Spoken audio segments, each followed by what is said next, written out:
ఆచార్య చాణక్యుడు తన తెలివితేటలతో ఆనాడే మనిషికి కలిగే బాధల గురించి వివరించాడు. దాదాపు 400 ఏళ్ల క్రితం అతడు సూచించిన మార్గాలు నేటికి అనుసరణీయంగా ఉన్నాయంటే అతడికి ఎంత తెలివి ఉందో అర్థం చేసుకోవచ్చు. చాణక్యుడు మనిషి జీవితంలో ఎలాంటి వారికి దూరంగా ఉండాలో చెబుతాడు. వారికి దగ్గరగా ఉంటే మనకు కలిగే బాధలేంటో కూడా వివరించాడు. అవినీతిపరుడైన రాజకీయ నాయకుడు, కపట బుద్ధిగల స్నేహితుడు, తెలివిలేని విద్యార్థి గురించి చెప్పాడు. అవినీతిపరుడైన రాజకీయ నాయకుడు తన స్వార్థం కోసం పనిచేస్తాడు, ప్రజలను పట్టించుకోడు. అలాగే కపట బుద్ధిగల స్నేహితుడు ఎప్పుడు కూడా మనకు అన్యాయం చేయాలని ఆలోచిస్తాడు. మందబుద్ధిగల విద్యార్థి ఉపాధ్యాయుడి పేరును చెడగొడతాడు.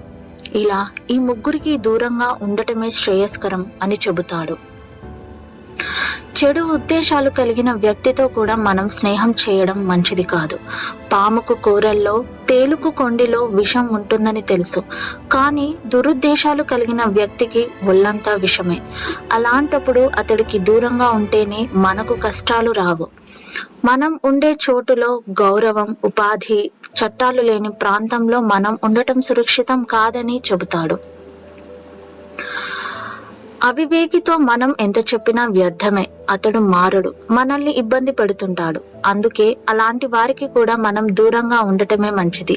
లేకపోతే మన మనుగడ ప్రశ్నార్థకంలో పడుతుంది. జీవితంలో మనం ఎదగాలంటే మనకు ఓ సమూహం ఉండాలి. ఒంటరిగా మనం ఏం సాధించలేం. మనకంటూ ఓ టీం ఉంటే ఏదైనా సాధ్యమే.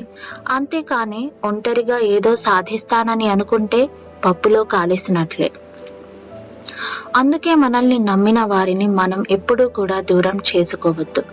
ఇలా చాణక్యుడు ఒక మనిషి జీవితంలో ఎదగాలంటే పై విధంగా నడుచుకోవాలని సూచించాడు.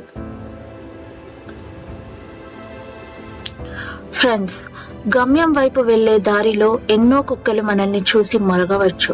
అందుకు మనం ఆవేశపడిపోయి వాటి పళ్ళు ఊడగొట్టి తగిన పాఠం చెప్పాలనుకుని మొరిగిన ప్రతి కుక్క మీద రాళ్ళు విసురుతూ కూర్చుంటే మనం ఇక ఎన్నటికీ గమ్యాన్ని చేరుకోలేం.